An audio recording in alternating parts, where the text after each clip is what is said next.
Hi, Calvary Chapel Hemet family. I'm back for another week, and today I wanted to share a passage that's really been ministering to me recently and just helping me a lot. So let's get right into it. I'm going to be hopping around in the second half of Romans 12. So let's start and read verse 9. Let love be without hypocrisy. Abhor what is evil. Cling to what is good. And this just really is like, you need to love people genuinely. It's not, when you feel like it, or, you have to treat them the same always, which is really difficult, but it's like not okay to just look past that and be like, well, they're being nice to me, so I get to, really show them how much I appreciate them and love them. It's like, no, it's a constant thing you should always be doing. And it's a lot easier to do if your mindset is right and you're trying to embody Christ and he's your purpose behind it, as well as the strength behind it too, and just to not get in the habit of letting others affect how you treat them. So as well as being against evil and not wanting to participate in evil things, like it says, abhor what is evil and cling to what is good.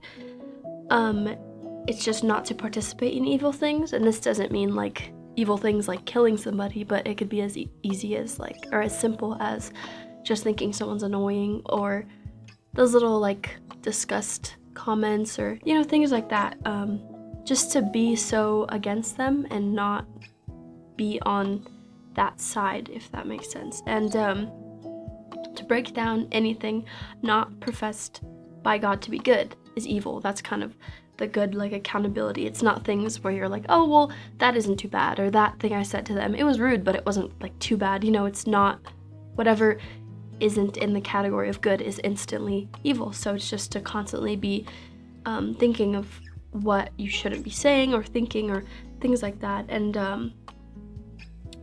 then let's move on to verse 10. Okay.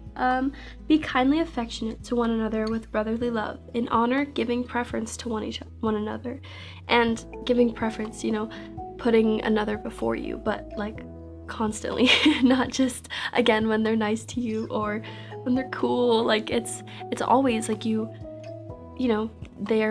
should always come first. And it just should become a habit. And then again, if we go back to verse 9, it's you love them so much you want to put them first, of course, so it's just starting with that and then letting it kind of seep into everything else you do.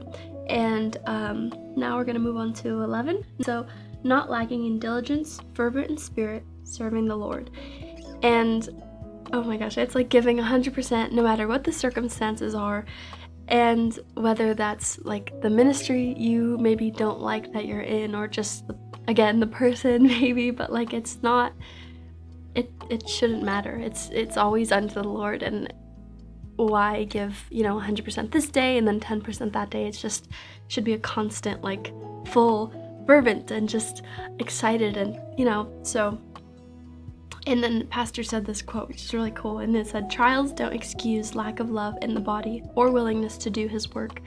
And that's just so, it's so good. It's you gotta do it. It doesn't matter. It's for the Lord at the end of the day, and you don't want to bring half-heartedness or just complaints or anything for something he allows you to do. He allows you to serve, whether that's just family ministry or actual in the church, singing or whatever the other fun ministries are. But and we're gonna jump a little bit ahead onto verse 16. So, be of the same mind towards one another. Do not set your mind on high things, but associate with the humble. Do not be wise in your own opinion. And setting yourself higher than another is really, really easy when you focus on others and forget that the same problems they have, you have, but you just pretend you don't, and then you're extra examining it in someone else. It's just so easy because it's what? I would never do that, but you're acting like you didn't do that yesterday, all that jazz. And nowhere in the Bible does it say some children of God are to be treated with more respect or higher status. So we need to be careful of that mindset, because it's not okay to ever, put yourself higher. And that's really easy when you do put yourself on the same mindset, like they are my brother, they are also a child of the Lord, so why would I want to think anything badly of them or say anything rude, just to stop, like to take the thought captive before it leaks. Because if you do place yourself higher, then those things start coming in. And so it's just so cool. Like, you need to stop it at the root. And Jesus himself stooped down to our level and allows us to have a better relationship with him. So who are we to, first of all, act like we are better than someone else? And secondly, to break down one of his own? Like, that's a child of God. You are like, being either angry towards or rude and things like that, just to keep it in mind of just like, oh man. And then going back to the idea, like, well, you're supposed to love them so that, if you love them so much, if anything, you'd be like a tiny bit lower because you're like, they're so amazing. But okay, and let's move on to, later in verse 21, it tells us not to be overcome with evil. And, our minds can be, when thinking about annoying things or others or placing yourself higher than them, it's just like you're letting the, that evil side, that ungodly side just take over, and then you feed it, and then it just, it goes from there. But this reminds me of Philippians 4:8, and that says, "Finally, brethren, whatever things are true, whatever things are noble, whatever things are just, whatever things are pure, whatever things are lovely, whatever things are of good report, if there is any virtue, and if there is anything praiseworthy, meditate on these things." And we can't feed or entertain those thoughts that aren't edifying to one another, because we're just told to keep pure thoughts. We're not supposed to think of negative things about each other or anything like that. And I was just at a college for the last year where I was around people, like 50 people a day, like all the time. So this is why it's so like people-centered, because I just got to realize a lot about myself and how just wicked and gross I can treat God's children. So this is why it's so much focused on like loving others, because it's so important. And we're always going to be around people no matter where we are, where we move, what time of your life it is. So it's important to just constantly be like, how does the Lord want me to handle this situation? How does the Lord want me to love this person? And things like that. So now we're going to be reading 17 through 19. So, repay no one evil for evil. Have regard for good things in the sight of all men. If it is possible, as much as depends on you, live peaceably with all men. Beloved, do not avenge yourselves, but rather give place to wrath.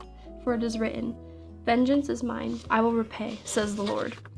And we're called to love always, even when it's not our job. And it's not our job to get even. Yep, that one's a lot better. And it's not on us. And it's really relieving to know that you're not supposed to get revenge. It's like, it's not up to us. We're, that's, I don't know, it's just nice and like a freeing, like God frees us from so much, which I forget all the time. But like one thing specifically is that bitterness that could come up between relationships of friends and family, like, because you could just dwell on those hard things that either someone said to you or did to you.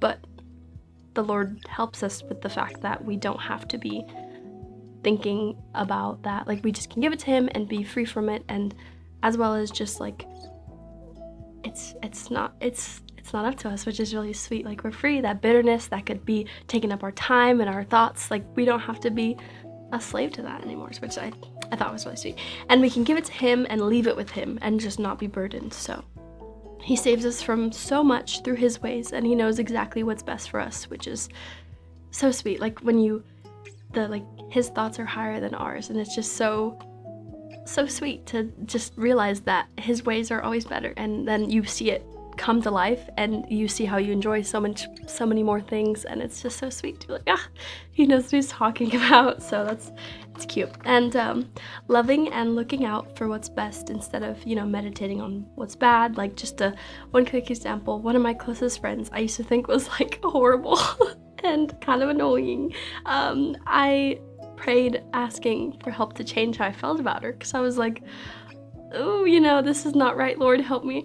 And boom, just like that, I now enjoy her company and now have an amazing person who points me to the Lord and is there for me by my side. And it's like, God knows how draining and miserable hating someone is and like how it leads to worse things.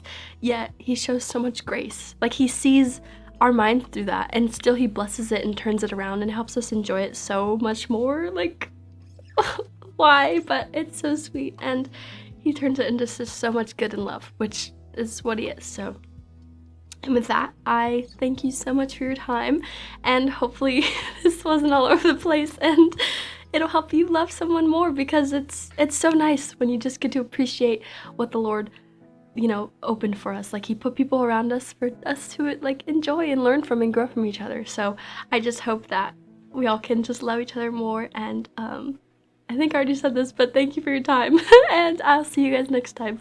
Bye.